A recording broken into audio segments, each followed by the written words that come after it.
Momo by Ende. Part 1. The Amphitheatre. Long, long ago, when people spoke languages quite different from our own, many fine, big cities already existed in the sunny lands of the world. There were towering palaces inhabited by kings and emperors. There were broad streets, narrow alleyways, and winding lanes. There were sumptuous temples filled with idols of gold and marble, and there were busy markets selling wares from all over the world. There were handsome, spacious squares where people gathered to discuss the latest news or make speeches, or listen to them. Last but not least, there were theatres, or more properly, amphitheatres. An amphitheatre resembled a modern circus, except that it was built entirely of stone. Seats for spectators were arranged in tiers, one above the other, like steps, lining the crater of a man-made volcano. Many such buildings were circular, others semicircular, others oval. Some amphitheatres were as big as football stadiums, while others could only hold a few hundred people. Some were resplendent with columns and statues, others plain and unadorned. Having no roofs, amphitheatres were open to the sky. This was why in the more luxurious ones, spectators were shielded from the heat of the sun or from sudden downpours by gold-embroidered awnings suspended above their seats. In simple amphitheatres, mats woven of rushes or straw served the same purpose.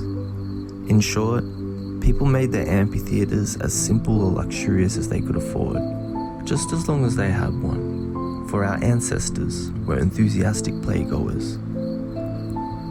Whenever they saw an exciting or amusing incident acted out on stage, they felt as if these make-believe happenings were more real in some mysterious way than their own humdrum lives, and they loved to feast their eyes and ears on this kind of reality.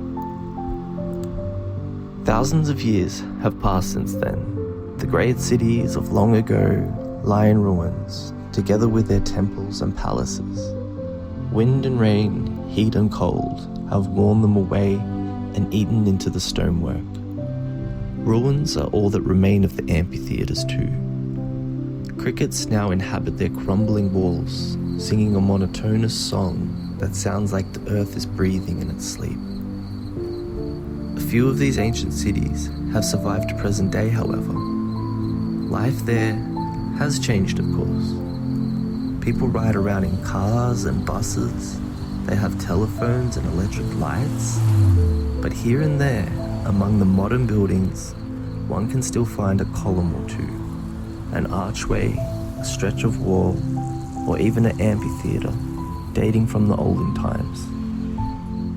It was in a city of this kind that the story of Momo took place. On the southern outskirts of the city, where the fields began and the houses became shabbier and more tumbled down, the ruins of a small amphitheatre lay hidden in a clump of pine trees. It had never been a grand place, even in the old days, just a place of entertainment for poor folk. When Momo arrived on the scene, the ruined amphitheatre had been almost forgotten. Its existence was known to a few professors of archaeology, but they took no further interest in it, because there was nothing more to be unearthed there. It wasn't an attraction to be compared with the others in the city either, so the few stray tourists or sightseers who visited it from time to time merely clambered around on the grass-grown tiers of seats, made a lot of noise, took a couple of snapshots, and went away again. Then silence returned to the stone arena, and the crickets started on their next verse in their interminable, unchanging song. The strange round building was really only known to a few folk who lived in the immediate neighbourhood. They grazed their goats there, their children played ball on what seemed to have been a central stage, and sweethearts would sometimes meet there in the evenings. One day, however, word went around that someone moved into the ruins. It was a child, a girl, most likely, though this was hard to say because she wore such funny clothes. The newcomer's name was Momo. Aside from being rather odd, Momo's personal appearance might well have shocked anyone who set store by looking clean and tidy. She was so small and thin that with the best will in the world, no one could have told her age. Her unruly mop of jet black hair looked as if it had never seen a comb or a pair of scissors. She had very big, beautiful eyes, as black as her hair, and feet of almost the same colour, for she nearly always went around barefoot. Although she sometimes wore shoes in the winter time, the only shoes she had weren't a pair, and besides, they were far too big for her. This was because Momo owned nothing apart from what she had found lying around or had been given. Her ankle-length dress was a mass of patches of different colours, and over it she wore a man's jacket, also far too big for her, with the sleeves turned up at the wrist. Momo had decided against cutting them off, because she wisely reflected that she was still growing, and goodness only knows if she would ever find a jacket as useful as this one, with all its many pockets. One afternoon, a group of men and a woman from the neighbourhood turned up and tried to question her. Momo eyed them apprehensively, fearing that they had come to chase her away. But soon she saw that they meant well. Being poor like herself, they knew how hard life could be. "So," said one of the men, "you like it here, do you?" Momo nodded. "And you want to stay here?" Yes, very much. "Won't you be missed though?" No, "I mean, shouldn't you go home?" this is my home. Momo said promptly. "But where do you come from?" Momo gestured vaguely at some undefined spot in the far distance. "Who are your parents then?" the man persisted. Momo looked blankly from him to the others and gave a little shrug. The men and women exchanged glances and sighed. "There's no need to be scared," the man went on. "We haven't come to evict you. We'd like to help you, that's all." Momo nodded and said nothing, not entirely reassured. "You're called Momo, aren't you?" Yes, "That's a pretty name, but I've never heard it before. Who gave it to you?" I did. said Momo. "You chose your own name? Yes, When were you born?" Momo pondered this. as far as I can remember, She said at length, I've always been around. "But don't you have any aunts or uncles? Or grandparents? Don't you have any relations at all who give you a home?" Momo just looked at the man in silence for a while. Then she murmured, This is my home. Here. "That's all very well," said the man, "but you're only a kid. How old are you really?"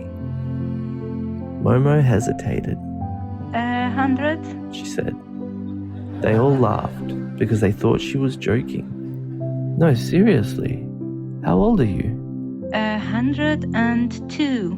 Momo replied, still more hesitantly. It was some time before the others realized that she'd picked up a few numbers but had no precise idea of their meaning because no one had ever taught her how to count. "Listen," said the man, after conferring with the others. "Would you mind if we told the police you're here? Then you'd be put in a children's home where they'd feed you and give you a proper bed and teach you reading and writing and lots of other things. How does that appeal to you?" Momo gazed at him in horror. No, She said in a low voice. I've already been in one of those places. There were other children there too, and bars over the windows. We were beaten every day for no good reason. It was awful. One night, I climbed the wall and ran away. I wouldn't want to go back there. "I can understand that," said an old man, nodding, and the others could understand and nodded too. "Very well," said one of the women, "but you're still so little. Someone has to take care of you." Momo looked relieved. I can take care of myself. "Can you really?" said the woman. Momo didn't answer at once.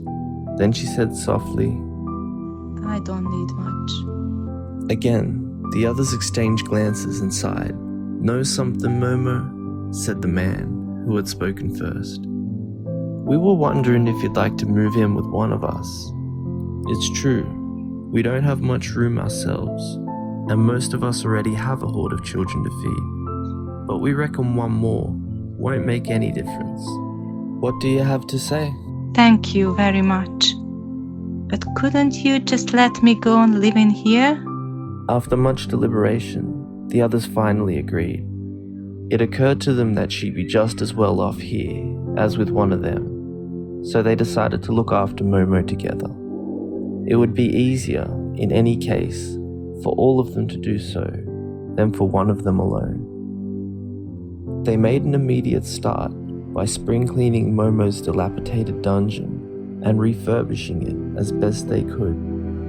One of them, a bricklayer by trade, built her a miniature cooking stove and produced a rusty stovepipe to go with it. The old man, who was a carpenter, nailed together a little table and 2 chairs out of some packing cases. As for the womenfolk, they brought along a decrepit iron bedstead adorned with curlicues, a mattress with 1 or few rents in it, and only a couple of blankets. The stone cell beneath the stage of the amphitheatre became a snug little room. The bricklayer, who fancied himself an artist, added the finishing touch by painting a pretty flower picture on the wall. He even painted a pretend frame around it and a pretend nail as well. Last of all, the people's children came along with whatever food they could spare. One brought a morsel of cheese, another a hunk of bread, another some fruit, and so on. And because so many children came, the occasion turned into a regular housewarming party. Momo's installation into the old amphitheatre was celebrated as zestfully as only the poor of this world know how. And that was the beginning of her friendship with the people of the neighborhood.